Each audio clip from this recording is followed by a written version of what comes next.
Ugh. Is that your intro? Just ugh. Yep. Let's hop up in this piece. All right. We haven't read this, I believe. No? Alright. Even saying something like that, upon entering the aquarium, I had begun to enjoy myself. Upon cheerfully calling out to Himino, my previous unease has disappeared, leaving me ready to move forward with a light step. Just one. Just one. Just Takes one step. Just one. Just yeet. Anime titties. Amazing.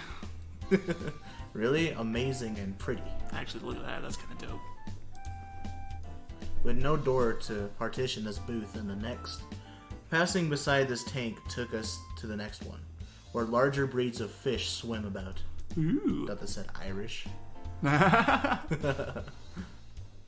This is no ordinary tank. It's a Panzer. It's an advanced tank. But rather a giant tube-like tunnel with the left and right side connected above our heads in an arc. Yeah, we can see it. We went through one of those. Oh yeah? Was it dope? It's awesome. All right. As we walk through the tunnel, we're able to watch the fish moving about in 3 dimensions. We bring our faces as close as we can to the glass, giving the illusion that we're in the ocean. Let me just say, some shit goes down in this fucking tunnel. Sharks is gonna eat their booty cheeks. Eat the booty. Even though, what's her face is trying to eat the other person's cheeks. By the way, Olaf here Oh yeah. didn't do that. Yeah. That's fine. They figured it out this time. It's episode 5 at this point. They should know. If they haven't figured it out, they're stupid. But... We also have a peanut gallery. Oh yeah. A what? A peanut gallery. That's you. Oh. Yeah. Okay. Oh, he moved my phone. Good. Just watching the mantis, the rays, the manta rays, the various types of sharks, and the sea turtles can be intoxicating for us humans. I am poisoned. I'm currently dying. When I was a child, I thought the ceiling might crack, but now I passed that feeling up, leaving only the throbbing of my cock. Hard, sweaty, throbbing cock. The water is a giant bundle of blue, various colors within it shooting every which way. Being able to see how big they are up close, separated by mere centimeters of glass, Dick jokes. is so impressive. It gives me the greatest realization of our shared existence.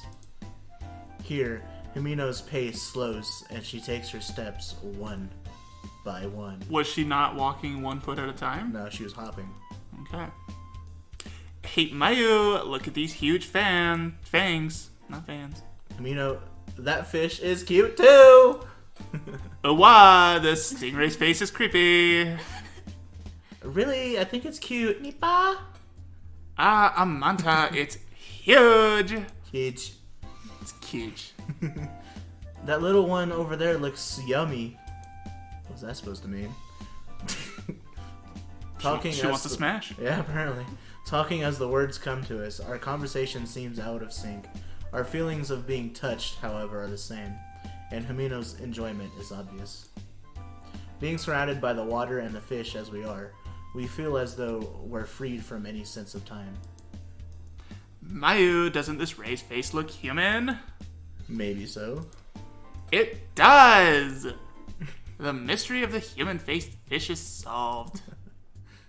Naturally. Well, if you're okay with it, then so am I. Thus, we learn the true nature of one of the urban legends. I was fine either way, but for Himino, this way is probably best. Though from Himino's Take 2. enthusiastic stance, even as she watches the fish, she probably realizes just how implausible it all is. Rather than get tired of it, though, I'm having fun. No, I'm not. We move leisurely through the tunnel, coming to a stop at the center. Up to this point, only the big things have caught our eyes. Hey. But on closer inspection of the tank, there's also sand piled up to our knees with shrimp, shellfish, small fish, and other such creatures dwelling there. Ooh. We got crabs. I'm crabby. Compared to the manta rays, the small shrimp, which can't even be considered child-sized, seem so cute and innocent as they swim about, breaking through the sand. Wait, did she really just compare shrimp to children in terms of size? Yeah, Do shrimps get that big in Japan? I guess. Damn, dude. Weird place. Hey, look, Himino. Ah, it's tiny. As I expected, Himino has followed the human-faced Ray, and on seeing my fingertip, speaks in a playful tone. Upon sensing the tremors from Himino poking the glass, the Ray kicks at the sand and flees deeper into the tank. Man, it's gone now. As I say this to Himino, I smile at a small shrimp. Himino does the same, smiling widely. Yeah, words. Before long, the two of us are looking up at the ceiling, toying with the question of just how high it is. Even looking up, we can only see the fish swimming, never the ceiling itself. Looking up from the bottom of the sea, one would normally see the rays of the sun piercing the water, but looking up here was the opposite, with the bottom of the sea seeming to continue forever. Also, if you're looking up from the bottom of the sea, you're probably dead. Probably. Yeah. It could have been the reflection of the light, or the ceiling really might have been too high. As I realize I can't be sure, my eyes settle on a small but characteristically long-nosed shark swimming past. Sharks. Sharks? That's a ray, isn't it? You just saw it from behind earlier. As soon as I mutter that, Himino responds, It's true that although I'm interested in this type, Himino has fixated on the human-faced ray. I'm sidearming it. Someone's dead. Huh? What's up? Himino asks, but I falter. This conversation gives me a sense of what you might call deja vu. Deja vu! Deja vu! How strange. I felt as if I've had this conversation before. At that moment, my vision has died ultramarine. I hate that name for a color. Sounds like ultra manly. I'm not just a marine anymore, Captain. Oh my god. I'm an ultramarine. It's a 6-year-old. Huh? It was no longer Himino in front of me, but someone else that had caught my attention. A lolly? It's a baby. This can't be real. Hey, Mayu. The ultramarine color unchanged. Within it, a face like mine passes before me. A face like mine from 5 years ago. I told you he was a 6-year-old. Wearing an ultramarine overcoat that merges with the color She's in of junior my high. vision. Doesn't that mean she's like 14? I don't know how school systems work in Japan.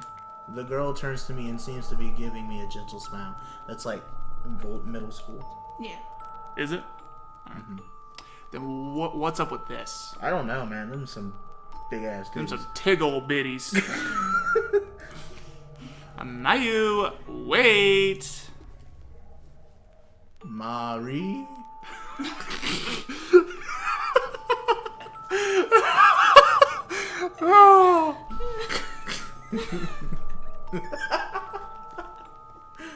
Without hearing Himino calling me back, I start running. I just kept running and running. Run, Forrest! We haven't finished looking at everything in the tube tunnel tank. Alliteration! But there's something more important right in front of me. Long hair that looks almost transparent. A thick blue coat. Cute boots with fur on them. There was no way I could forget that outfit. That's because it was the outfit my little sister, Nakanobi Mari, wore Close. when she went missing here 5 years ago. It's close, huh? Nakanobe. You know what? I'm American. E is always going to be spelled with an I. Stupid. I'm American. And then an A sound is spelled with an E. Word? Yeah. I don't get it. They have very specific vowels. They don't change the pronunciation like English speakers do. Yeah, it's trippy. The girl quickens her pace as if playing with me and disappears out the other side of the tunnel. There are hardly any people there, but I lose sight of her between the shadows of the tank in the corner. Mari, why? Hey, Mayu, wait. Breathing heavily, Himiko... Wait. What? That's not her name. That's not her name. That's not her name. Chases after me. I say sorry and break away from her, searching for the vision of Mari. As I come out of the tunnel, I survey the area, spotting a winter skirt nearby. I chase after that swaying form. I want to know, like, the K and the N key are separated by J and M. How did they get that wrong? Behind me, I can hear the intensity of Himino's rushing steps and quicken my pace. Just fucking moves on.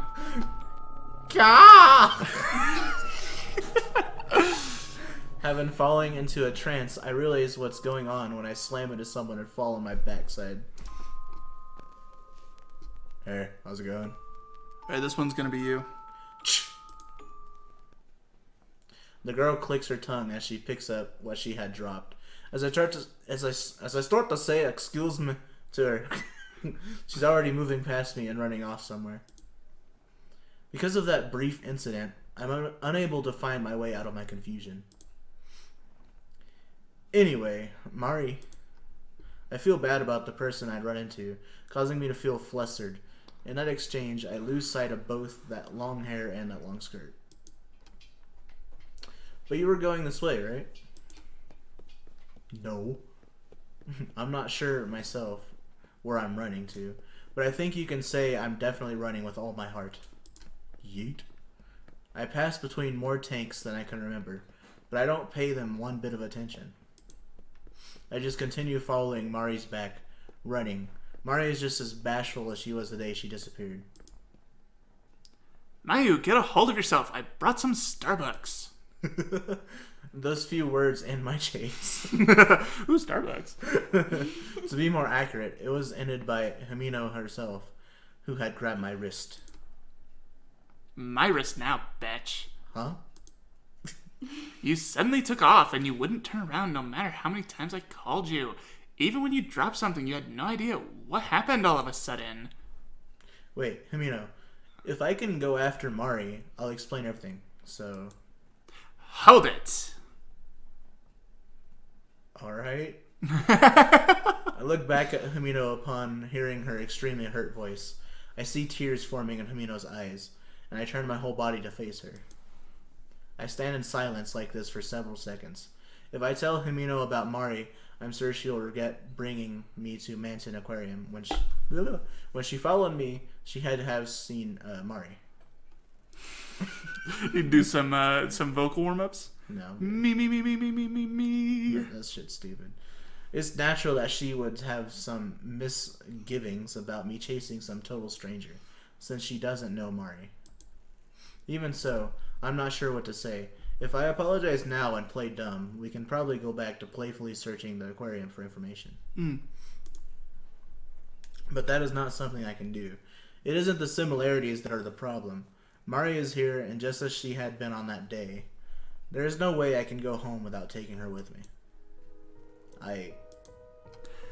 Mayu, tell me what's going on. Who is Mari? Why do you keep running off without saying anything? I didn't think Keep was there. The mic was in the way. Keep. Tears are pouring out of Himino's eyes. I can't understand why she's so sad, but still. My little sister. My little sister, she was here. Little sister? You're an only child. See, the girl I was chasing, she's my little sister. Mari disappeared 5 years ago at this aquarium. Looking at Himino's tear-stained face, I no longer feel like hiding anything. Perhaps in the depths of my consciousness, I'm hoping Himino will become satisfied and say she wants to look for Mari with me. I'll explain in more detail later. On top... Oops. On top of that, when I look back once more, Himino squeezes my hand and holds me back. This is the gentlest but the strongest that she's held my hand. Lesbos! Lesbos! Himino stares into my eyes, then tilts her head to the side. And then we make out. What do you mean? You were chasing someone? I told you, the little girl that was in front of me, wearing the ultramarine coat and the boots, remember? That was Mari, exactly how she looked long ago. Ultramarine, it's just Master Chief. Right? Mayu, snap out of it. Himino shouts. It isn't simply a loud voice, but one weighed down with great sadness. It definitely gets through to me, but that doesn't mean it will stop me. Because without a doubt, I was right. Mari had been right before my eyes, so I had to chase. She's like, Lila. Let's just say that even if this Mari girl is here, she would have grown in 5 years, and her clothes wouldn't still be the same. It's summer, so she wouldn't be wearing a coat. Moreover, yeah. She was here. I saw her. No, Mayu, no. Mayu, you weren't chasing anyone. You just took off running, leaving me behind. Okay? Could you just calm down for a bit? Our tickets will get us back in, so how about some cocoa in the rest area? I think you're tired since you were a little shaky earlier. Himino seems pretty frantic, so I know she isn't lying just to persuade me. But there is no way that my seeing Mari there was a lie. That's why I start to speak without really knowing what I want to say. Himino. Mayu, okay? No. Starbucks, though. Wiping away her tears, Himino smiles at me. Surely she has plenty of strong feelings about this whole thing. I'm sure she has loads to say about me keeping the Mari thing and my reason for resisting visiting Manton Aquarium quiet. Holy crap. That is called a run-on sentence. Yeah, even so. It seems as though Himino has accepted me. She just smiles and lets it go. That's probably right. Surely if we're by the entrance, we'll know if Mari comes out. Mayu, that's good. That's right. That's more like you. Let's have some Starbucks and you could tell me everything. As she smiles, Himino once again takes my hand into her soft palm. Oh, that's right. You dropped this. You gotta be more careful. With the hand that isn't holding my own, she hands me something small. It's gay. It's sauce gay. It's a keychain. The blue droplet shape is inlaid with stardust and also holds a starfish charm. It isn't exactly rare, being a giveaway item. That's not a starfish. That's just a star. Hey man, I just work here. But why did Himino have it? Only questions arise in my mind. Why, when that keychain was? All right, grammar Nazi moment. But shouldn't be there. It should just be, why did Himeno have it? Not but. And what is this sentence, why, when that keychain was? Well, the sentence was cut off. On thinking about it, I instinctively shake off Himino's hand. Hey, what are you doing after I picked it up for you and all? Picked it up, word. Himino's voice is like an arrow piercing through me. The pain in my chest is nothing more than discomfort. What is Himino saying? That isn't mine, so I can't possibly have dropped it. Couldn't. And now, I can't look at Himino's face. Can't. That one works. Liar. Are you calling me a liar? I ain't calling you a truther. I ain't calling you a truther. That's not mine. It isn't something I dropped. It was Mari's. Mari dropped it. Thanks, Obama. That can't be. I'm not lying. Right click. Really. There was no Mari-chan, so she couldn't have dropped the keychain. Chan. Himino was becoming gruff as she continued. Really, isn't it you who's lying? No one else is here. Like, at all. It's just us. That's enough. Himino, you dummy. Saying only that, I turned my back on Himino. When I glanced back, Himino's shocked expression is getting further away. She was there. Mari had definitely been there. Because the keychain Himino had, it belonged to Mari. There was no way I could forget. It was just before Mari went missing. Bum, bum, bum. Black screen. So Your I think computer this. crashed. No, my computer's fine. I think this is where we move on to a new part. Yes. So I say we do this next time. Yeah. Bye. Peace. And I'll see you.